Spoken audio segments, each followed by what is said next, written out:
Hello Scouts, it's Mr. Kugler. Today I'm going to try to talk about a cook box that probably is far too big for a patrol setting, but would be great if your troop does a lot of troop cooking. You'll see that it's also, although it's pretty portable, not a box that you want to be carrying too far into the woods. Actually, you probably won't get too far in the woods or too far away from your troop trailer or a pickup truck. But I think you're going to find that it provides a lot of different aspects to it that you may want to consider when you're designing a cook box for your troop. One of the important things to consider when you're considering what type of a box to have for your troop is taking into consideration the size and type of gear that you carry. When I designed this cook box years ago, I knew what I wanted to fit in the box, and I made sure that the dimensions were appropriate to be able to fit the items that I wanted to have in that cook box. So I'm going to bring my, take a step off camera for a second here, and I'm going to go bring in my troop cook box, and we'll do a quick setup of this box and give you a little quick tour around of what I was thinking and some different design techniques that I use that may be helpful when your troop is thinking about a cook box for your unit. So here's my troop cook box, and you'll notice that it's kind of like a hand truck here. It's got some wheels. Now, truth be told, this is probably around 15 years old. If I was doing this again, my thought had been to make this back box a little bit bigger and to make those wheels maybe a little inflatable wheels instead of these hard tires. But let me tell you, this thing has gotten a ton of use and has been a true help to me in doing outdoor cooking. We'll take and we'll set it up. So let me just give you a quick tour. The handles in the back here are actually have some slots, and they drop down. So not only when you're using it in the woods or at your campsite, but also I have a shelf in my cooking trailer, and these need to come down for it to be able to fit in the nose of my trailer. So it also helps with storage. In the front of my cook box, I've got a little just simple wood turns here to be able to make sure that the drawer and the door stay closed while it's being lugged around and moved. In the bottom of my cook box, I have a door with a shelf. And I purposely designed this to be able to hold two sets of pots and pans because this is a troop cooking. I've got all my cooking gear. There's another set of pots and pans here with a lot of mixing bowls. Then I have a lantern in the back. So, truth be told, originally I wanted to have a lantern here, lantern there, and two pots and pans. But over the years, I've just stayed with one lantern and the pots and pans, and then all my cleaning supplies in the front. On the shelf, I have my I actually have 4 bins, but 3 for dishwashing. And then inside there, I could put a lot of gadgets and gizmos and towels and cleaning supplies.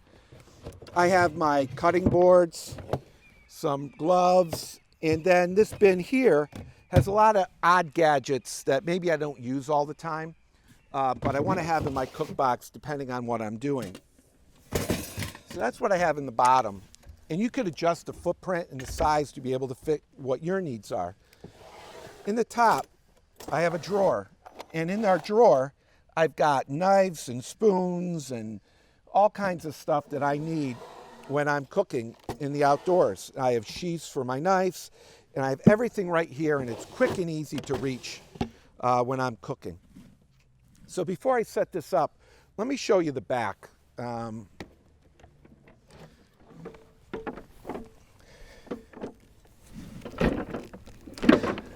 So in the back of my box, you're going to notice that I have 3 wings on my box that open up.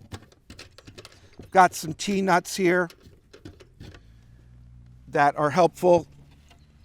And then in the back of my box is where I keep my cook stove. Now granted, if I'm doing troop cooking, this stove probably isn't adequate for the size that I need, but it's helpful, and this is where I store it. This is my grandfather's old Coleman stove. I also have a stove stand. Now, I'm not a big fan of these stove stands for holding a stove, but fully extended, these make great racks to be able to hold a garbage bag, a big black heavy-duty commercial garbage bag, to be able to hold it and be able to throw things inside of it when you're disposing it. I also am able to fit this lantern stand, which screws into a larger 20-pound propane tank, to be able to have stoves come off of it and have a stand for my lantern. So this all fits in the back of my cook box. What I'll do is I'll close this up for a second here. Put that there for a second. Move this away and we'll show you some more aspects of the box.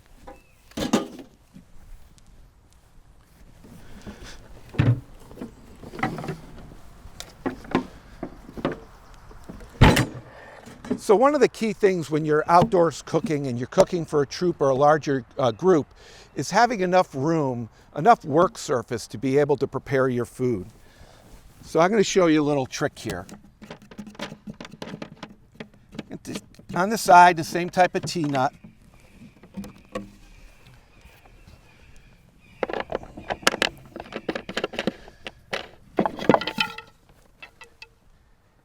And on my side over here, I've got legs that are stored. And on the back side of my lid, there are blocks of pine with holes that have threads within them. And the top of my legs are threaded, kind of like the end of a broomstick would be threaded. And then when I come over here on this other side,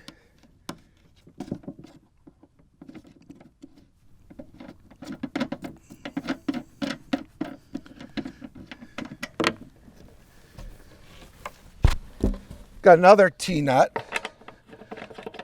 One of the important things I do is I always put the T-nut back on the bolt so that at the end of the camping trip, I know where it is. And I take, and I've got more legs here as well. I've got a little adjustment here, so if the ground isn't quite flat, front to back, and it's wobbling a little, I can adjust it a little bit by unscrewing or screwing in tighter the legs. The same thing holds true on the back.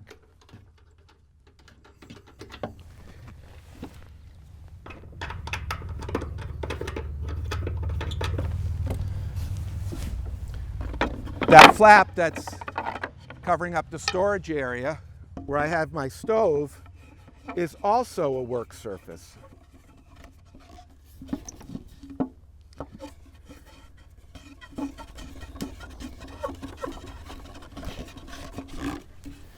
So now I have 3 areas of work surface that I just created in addition to my top.